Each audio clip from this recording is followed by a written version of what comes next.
Powered by the Inside the Birds podcast. Now, live from inside the Matt Black Kia Studios. This is Football at 4. Football at 4 is powered by the Inside the Birds podcast with Geoff Mosher and Adam Kaplan, and it's brought to you by PropSwap, America's sports betting marketplace. Sell your sports bet, take your profit, find out how. PropSwap.com. Download the PropSwap app today. Geoff Mosher is here. We got a lot to discuss. Great games yesterday.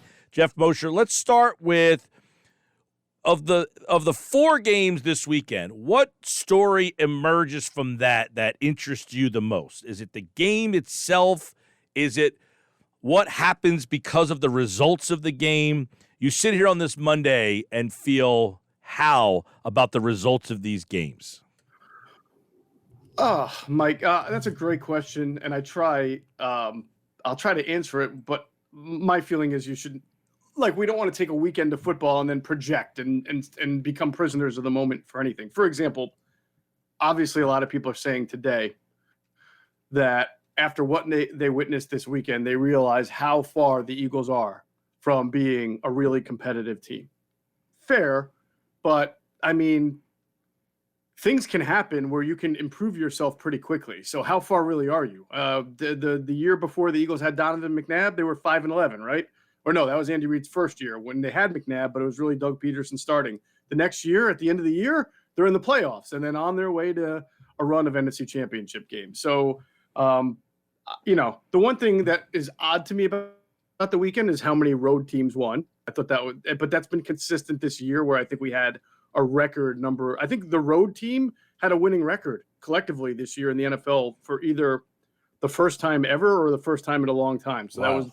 That's pretty fascinating. And of course it's, some of the obvious take is that when you have a quarterback at the level of a Patrick Mahomes or the level of a Josh Allen, Matthew Stafford, pretty darn good too.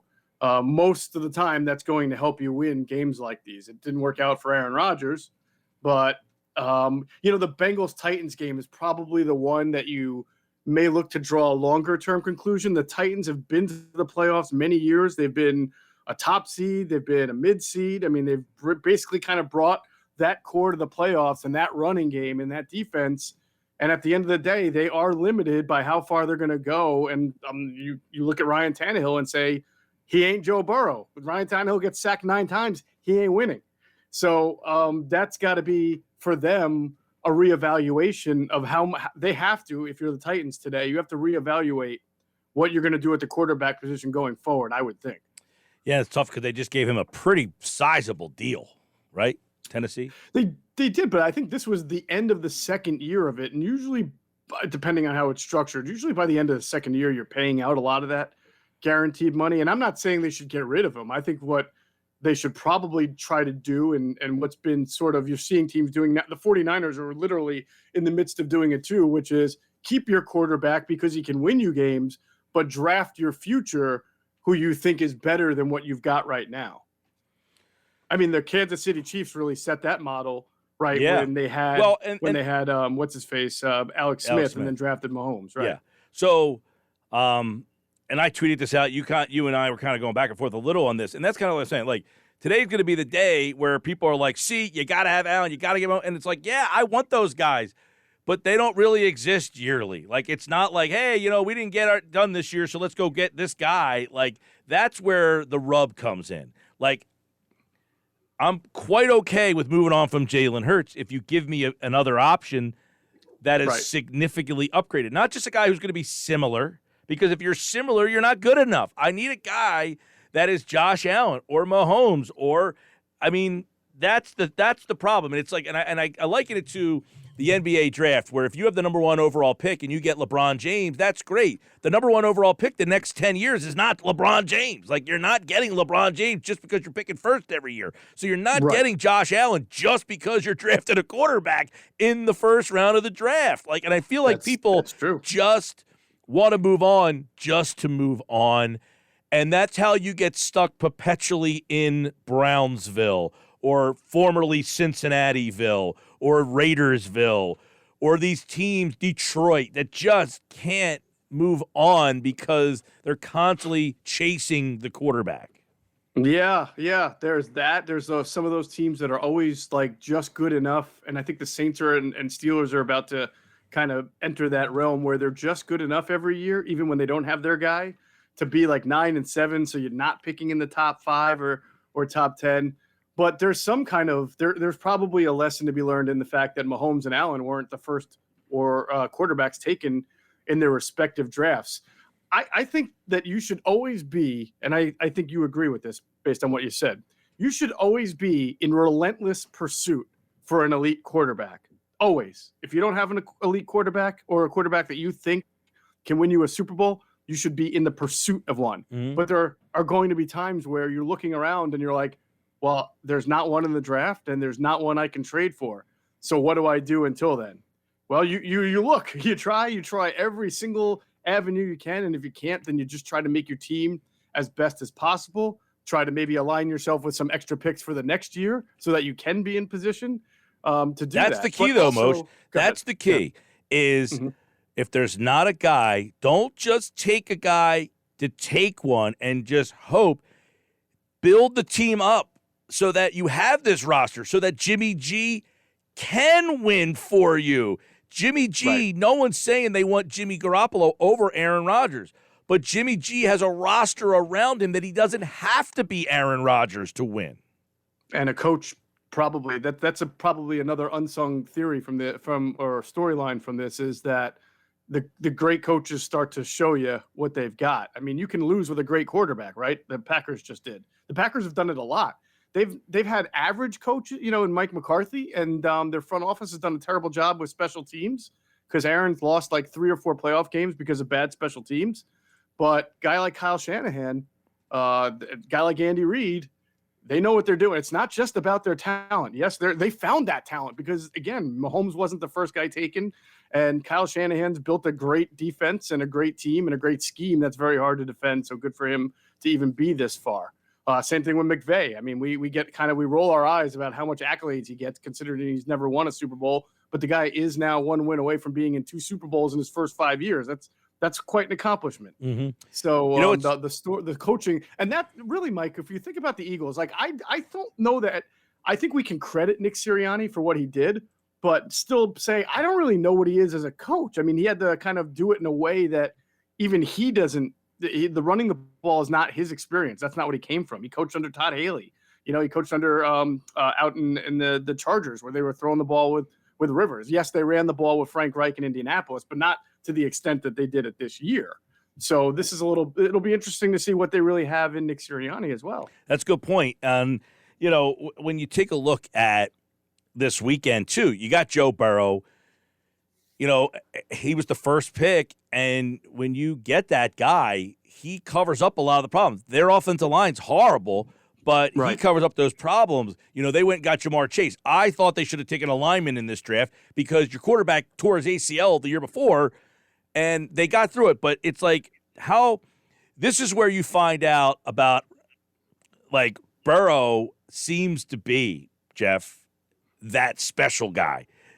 That he can make the team better more so than you have to have all these pieces around him to make them better. Now, he has Jamar Chase and T. Higgins and Boyd. They're really good.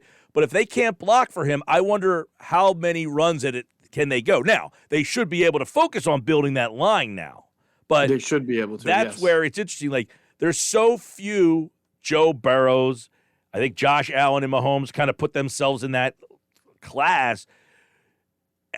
And somebody texted in, as a fan, it's frustrating to hear that you can't get that franchise quarterback. Yeah, they just are hard to get. They're just so rare to find. And I think we found one in Burrow this year. But if you found one in Burrow this year, that probably means there's not another one coming around for a little while. I know. I mean, you found one in Burrow from 2 years ago. And then last year, the number 1 pick was Trevor Lawrence, who I think people thought was going to be excellent. And obviously, I think the conditions around him he could not have been excellent even if he was excellent. It'll be very interesting to see if he's excellent. That's like forward. Matthew Stafford. Like, my biggest question with him is, people said, well, he was on the Lions. That's not his fault. Joe Burrow plays for the Bengals. The point is, when you get drafted number 1 and you're great, You change the culture of that place from a losing mentality, and you change it. And Stafford was never able to change the fact that the Lions were losers. Burrow is doing that now. He is changing. The Bengals are no longer looked at as losers. That is true, but at the same time, we don't know the future. They may lose and then have a bad year next year. I'm not ready to say, as much as I love Josh Allen, that the Bills were losers. The Bills were losers, and Josh Allen has made them no longer losers. Absolutely, 100% better. And see, when you get that guy, Matthew Stafford did. It's not like he was a perpetual loser in the line. He did make the playoffs, I think, twice with them, right? 3 times. He couldn't win. Yeah, he couldn't win enough there. But he's showing you he's a pretty good quarterback this year. Oh, no, and he was old. Yeah. That was the odd part about it. That even though the team stunk, and it's like if you have this good quarterback, your team should be good. And he was a good quarterback, and the team was never good. It was like the weirdest dynamic. Right. Yeah, it is. And look, I mean, I think that just shows you that when I say you should always be in a relentless pursuit of an elite quarterback at all costs. And again, I'm not saying you should, like, if you're the Eagles this year, you should package all 3 picks and move up to the top 5 to draft Kenny Pickett if you don't have him graded as an elite talent. So don't reach. I would never say that to get a quarterback, which is what you're saying as well. But look, if it means, getting it young, if you can get a young quarterback and you have to give up some of these picks, I think you do it, because if you look at the Eagles and their history, when they've been great, it started with more recently started with Donovan McNabb, took them pretty darn far, got them to a Super Bowl, 4 NFC championship games. We know that. And then, of course, they were on the right track with Carson Wentz. They had the right idea. They traded up. They made 2 different trades. They gave up a lot of assets. They had Wentz. He had a good rookie year. By year 2, he's winning them 12 games. You can't predict some of the stuff that happened after with. Yeah. But I think you can't just project that onto your next quarterback. I think you just have to say it works for us when we get quarterbacks top 5. There's 2 teams that are still alive that are going to be interesting case studies, Jeff. The Rams have no draft picks for 5 years. They just said, we're going for it. For all the flack that Philadelphia gets for their misses in the first round, and they deserve it, Kansas City hasn't even had a first-round pick for 4 out of 5 years. I mean, they took Mahomes in 17. They had no pick in 18, no pick in 19, no pick in 21. They had no pick in 16. They have no first-round players on the roster. It's amazing. So they're winning without first-round talent on their team. Right. So it'll be interesting to see, like, if you're looking at that and saying, okay, well, the Rams have no first-round picks. Kansas City's not winning because they have first-round picks. What do we do? Do we do the right thing? Right. Yeah, that'll be the question. But I think what they're showing you, you have a pretty big enough sample size with the Chiefs, who haven't had one, as you mentioned, for 4 or 5 years, to say, well, when you have a quarterback that good, he's going to compensate. Yeah. And by the way, I don't want to take credit away. Their scouting and personnel department is really good. Chris Jones is one of the best pass rushers in the league. He was a 3rd-round pick. The kid, Travis Kelce, was not a 1st or a 2nd-round pick. They rebuilt their offensive line. Creed Humphrey was a 2nd-round pick, one of the best centers in football now. The right tackle that they got was a rookie. I mean, they spent some money, which you always have the ability to do. They've done a good job. Their best cornerback, Snead, not a 1st-round pick. They have good scouting. Oh, absolutely. But that was part of my point is we get very narrow-minded that there's only one way to build, and if you're not great at that, then your team's a failure. You know? Nope. There's more than one way to skin a cat. There seems to be, and I think this weekend really showed a lot of the different ways to do it. All these teams have different ways that they've kind of got there. Some have great quarterback. San Francisco, they've been a team that has nailed first-round pick. They got Bosa, and they got Debo, and the other receiver that they Armstead took. was a first-round pick. Armstead, right. 2 sacks in the game for Armstead. Brandon Ayuk was a second-round pick. I mean, they have hit some high draft choices. But they don't have the great quarterback. So there's these different. Ayuk, I think, was a first-rounder, if I'm not mistaken. He went just a few picks after Rager in the first round, if I'm not. He's either was after Jefferson or high in the second round. But, he was somewhere around there. I think, that's the interesting part, though, is that all these teams have done it somewhat differently. Like, you look at all 8 teams this weekend, none of them really have the same story. No, that's True. The two teams with the same story just played each other last night in the greatest game I've ever seen in my life. That's basically it. Now, where do you like? Okay, so I'm having this conversation with Chris Russell down there in D.C., and he was saying, like, for all these people blaming the special teams, his point was like Pringle's a good returner, and you're not guaranteed. Like, if he takes it out to the 45, I said, but yeah, then if he takes it out to the 45, how many seconds did it take him to get to the 45? Yeah, no, I think that they probably should have squib kicked it down the middle. See, I'm not saying. I don't think you can squib kick it. I think you got to kick it short. Short kick it. Because if you squib kick it, you could catch it and fall right on it and kill the clock pretty immediately wherever you are. And that means you might have the ball at the 40 or 45 and no time comes off the clock. Correct. It is hard to short kick, and you never know what happens. But, I mean, listen, if it was easy, everybody would be able to do it. So you're in the game right there. You practice it all week long. You should probably be able to do it. Right. But as far as overtime, I like overtime the way it is because there's no real perfect answer. You could convince me the only change that you could convince me on would be both teams get at least one possession, and if they both score touchdowns, then after that you kind of go into whoever, now that everybody's had the ball once, then you go into the same format where if the next team scores a touchdown again, then the game's over, or if it's field goal, the other team scores a touchdown. You're still going to get the whole, well, that was unfair, but I mean, that's the reality of it. But I wouldn't change it. The only thing that I would say for people who say that you have the ability to get a stop just as much as the team has the ability to score, I don't know that that's a great argument, only because the rules are so heavily tilted toward favoring the offense in the passing game. If I thought it was truly 50-50 and easy to get a stop, but I mean, you breathe on a guy, it's a flag 30 yards down the field now. So it's sort of it's not a level playing field in that regard. Yeah, I don't think that needs to be fixed, but if you said do something, mine would be, Moshe, the coin toss at the start of the game. What your decision is there is also your decision in overtime. So if you defer to start the game, you're deferring in overtime. If you take the ball to start the game, you get the ball in overtime. So it takes the coin flip aspect out of it, but it puts strategy into the beginning of the game. So do I want to defer if we go to overtime? You're not thinking about overtime, so you're deferring.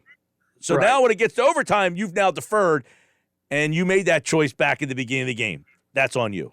That's pretty interesting. You could also, real quick, maybe say whoever had the ball the last possession, the other team gets the first possession of overtime, because then you run the risk of, all right, the Chiefs score 13 seconds left, force overtime. Now the Chiefs offense is right back on the field in overtime, right? And your defense has to be out on the field twice. So you're already at a disadvantage defensively, and now you've got to throw your defense on the field 2 times in a row. What if you literally just like the end of the third to the fourth quarter, you keep the ball, you just switch sides? What if the fourth and the overtime was the same? Wherever that game is stopped in the fourth, you just continue playing as if the game is not bad either. So if you have the ball on the 45-yard line and you're driving, the quarter ends, you start overtime with the ball on the 45. You just flip sides. I bet all of it's been discussed before, and at the end of the day, they're like, nah, we're just going to keep a wing out. Well, that's the thing. Theater. To me, there's not, like, the college rule's awful with the back and forth, it's like a gimmick, and then after the fourth time you score, you go to 2-point conversions. I mean, it's ridiculous. Right. So I don't think there's just a good scenario, so I don't have a problem with keeping it the way it is. If you told me you have to change something, that was my idea. All right? That's what I'm going with.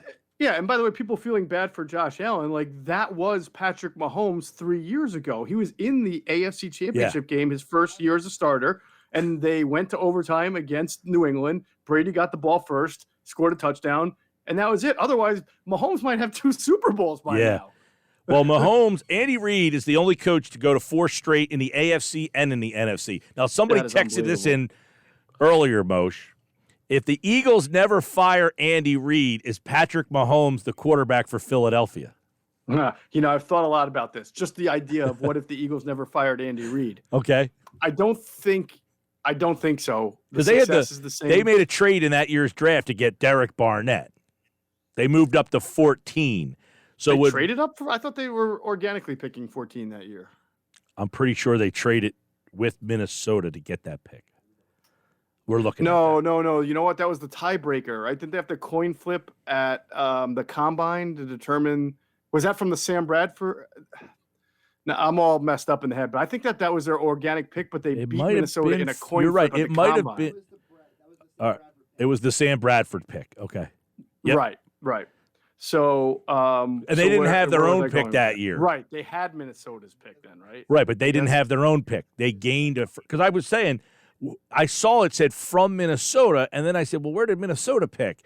They got it from Bradford, and Philadelphia didn't have a pick that year because they traded it in the Wentz deal. Right. And that pick, I think, was a coin flip between Minnesota, which went to Philadelphia, and some other team, either Baltimore or Indianapolis, to determine who would have it. But nonetheless, I to answer your question, I would say no, it would not. I think the beauty of and this is going to sound like criticism, the Eagles have won a Super Bowl since, so whatever.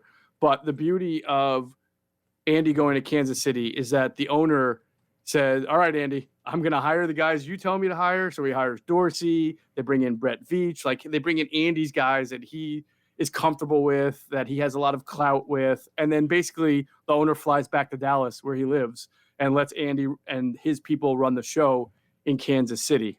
Clark Hunt being the owner. Yeah, he lives in Dallas. Yeah. So I don't think in Philadelphia, had they carried on with Andy, if anything, they were starting to take power away from him after a while and force coaches on him. I don't think I think the front office is still Howie Roseman and Jeffrey Lurie is still involved. So I don't think they let Andy just be Andy here in Philadelphia, and that causes complications. Yeah. I'll get you out on this. And I know it's just a hypothetical, but Jeff Lurie and Roseman are watching that game yesterday. They're watching football all weekend long. At the end of the day, what do they say to each other about this offseason after watching those 4 games? It's a great question. I mean, this is the franchise that has told you they believe in the dynamic passing offense and the importance of the quarterback position more than anything. And, does Jeff Lurie watch those 4 games and say, we've got our guy? He probably said, let's place one more call into Deshaun Watson and then everything else going around. Let's do one more legal check onto everything before we officially make a decision there. Yeah. Well, they're going to be in on Aaron Rodgers? I don't know. I sense that Aaron might stay in Green Bay or either look to go to a place that's either warmer. I honestly think the Lambeau impact, I'm not trying to make excuses for the guy, but that might not be the best. Like, it's who plays great. Have you seen great, awesome quarterback play in Lambeau in those temperatures? Usually you see these ugly defensive games. He may just want to do like Brady did and go somewhere. I could see him going to San Francisco, right? If they're moving on from Garoppolo and not ready to go to Trey Lance, and he made San Francisco pay. But I just don't see it happening in Philadelphia. But I could be wrong. Deshaun Watson doesn't really want to come here, right? I don't know. I mean, for all the reports, he wanted to go to Miami, right? But the guy who really wanted him in Miami isn't there anymore. Well, right. They want to build around Tua. It's going to be interesting to see if Flores gets a job based on the fact that he's saying, hey, this guy's going to come with me. And if that team says, we want to bring that guy with you, right? Oh, how painful would it be if the Giants got Deshaun Watson and then he winds up getting cleared of a lot of trials? It's not what it seems, and then he's not much of a risk. The Giants bring him in, and now you got to face that guy and Dak. Yeah, 4 times a year. And then I guess the last guy's Wilson. Now, John Clayton was on our show last week and said it's the worst story in 50 years of covering the league that Russell Wilson is not getting traded. So he thinks Russell Wilson is not getting traded. That's what he said. I actually have the clip if you want to hear it. No, I listen, John Clayton. I trust John Clayton. No, I'm just saying, like, that to hear how he worded it, how I'm wording it might not be giving it justice. Mm-hmm. I'm trying to find the clip. I don't know what I did with it. It's on the text board. Well, if he's not getting traded and that's the deal, then he's not getting traded. So it's becomes a moot point. I think most people just assume that he's going to get traded because they didn't make the playoffs this year, and that there was some stuff. Here it is. All right, I found it. Here you go. You ready? I'll play it for you. Yeah, let's hear it. I mean, again, everybody asks Russell Wilson trade, Pete Carroll getting fired. I mean, it's the most ridiculous story I've covered in 50 years covering the NFL. 50 years. And it's the most ridiculous, stupidest story I've ever heard. I mean, if you get rid of Russell Wilson, you're now a 4-win team. You think they want to do that? pretty emphatic, right? Well, I guess that's pretty strong. But it also sounds like he's just saying like this sounds ridiculous. Does he know if what I want is concrete? Because then why is there all this conjecture about it? That stuff doesn't usually make itself up. Mm-hmm. Fair. So, all right, Geoff Mosher, we got a big off season here. So much to talk about. Inside the Birds, what's the new schedule? You have a schedule change or anything for the people out there? this is the last week of our regular schedule, Monday, Wednesday, Friday, Inside the Birds pods at 6 a.m. And then next week we'll shift to Tuesday, Thursday, twice a week at 6 a.m. And we are diligently working on a few projects. So I look forward to trying to announce them whenever they are ready to be announced. But we're always trying to add content and add shows, and we are working toward that end. All right. Well, when something happens, you'll let us know. We'll tell the people. I know we have a lot of dual listeners. Football at 4, Inside the Birds. Quez Watkins still listening? I saw has he commented lately? It's a whole nother story. I'll have to tell you sometime off the air. Sure. Happy birthday, by the way. Thank you, Geoff Mosher. Tell Adam I'm not 47, though. 45. 48. Got it. Thank you. All right. Geoff Mosher from the Inside the Birds podcast.